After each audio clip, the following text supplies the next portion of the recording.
starting a newsletter. You have to have a newsletter provider first and foremost in order to be able to send a newsletter. MailChimp, MailerLite, I believe they have free subscriber lists that up to like 1,000 or 2,000 subscribers. So you can start for free. This is important because then you get your feet wet. You can figure it out. And so you sign up with one of those services, and they will tell you how you input the names, how you input the email addresses. So follow those directions, read up. It costs you nothing except time at this point.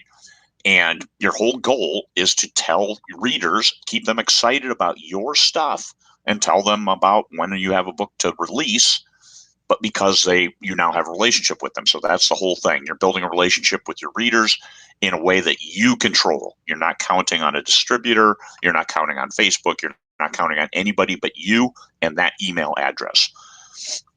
So subscribers, when you start signing people up, and I didn't do this right away, and I lost a lot of opportunity there, is you get their email address, but get their first name too, because then you can personalize the subject line. You can personalize the email itself with it's like bracket F name bracket, and the newsletter will take the email address that you've input and say, it has a first name. So that'll put that first name there and make it look like you are writing to this person personally.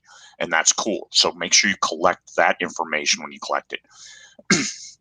A headline, your headline, those are something that I didn't think about right away either. But as you get more mature with your newsletter, deliverability becomes an issue. You have to try to get it to somebody's inbox, and then you have to get them where they want to read it. So practice with your headlines. A company like sendcheckit.com, it's free. That's something else. Just write your headline there, and it'll tell you, hey, here's high points, here's low points, here's ones that'll probably trigger a spam filter, and that's all cool information to help you at no cost. So thus far, you've spent nothing and starting to build your newsletter. Look at what is in your newsletter. What do you tell people? Why would I start one? Well, you tell them, hey, here's interesting stuff. You're an author. You write books. Use your imagination. Even nonfiction, you're still conveying ideas. That makes you interesting. Keep that in mind. You are not just a boring dude sitting behind a computer with a scruffy beard and losing your hair. That's not you. You're actually all this great stuff in your mind. These worlds you've created and the stories you've told. That's you. So keep it interesting and just a personal conversation. When I talked with David Kelly from SendFox, he said the best emails are short, to the point, just like you would send something to your best friend. Hey, here's this going on. Would you like to go to this concert? Simple, straightforward, a picture, a couple pictures, maybe a link. And my newsletters have gotten fairly complex. I have a lot of links because different markets, Amazon.com, co.uk, Australia, Canada.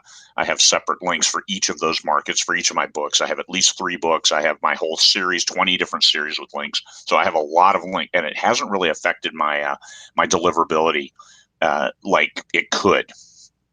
But the shorter you can make it, the better it will be. And this is where you have some serious horsepower.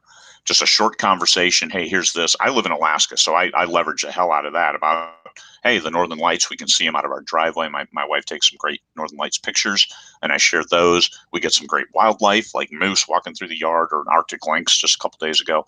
All interesting stuff for people who don't live here. And but I think we hit 142 days one year of temperatures below freezing.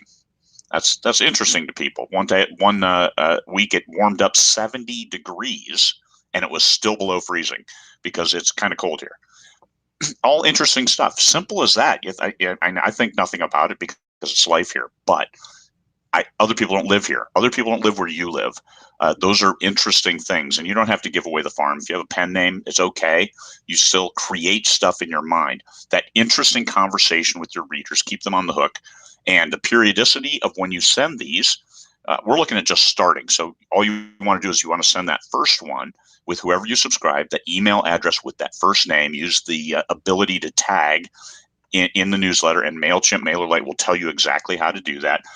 Tammy Labreck has a great book, Newsletter Ninja, and Erica Everest has another great book, MailerLite. those two books, one or the other, you will be able to figure out, here's what I need to do. So I recommend those.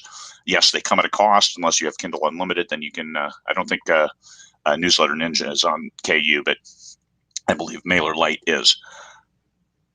But those are good books as sources and reference material. Otherwise, everything else is free, takes your time, and go forth and conquer.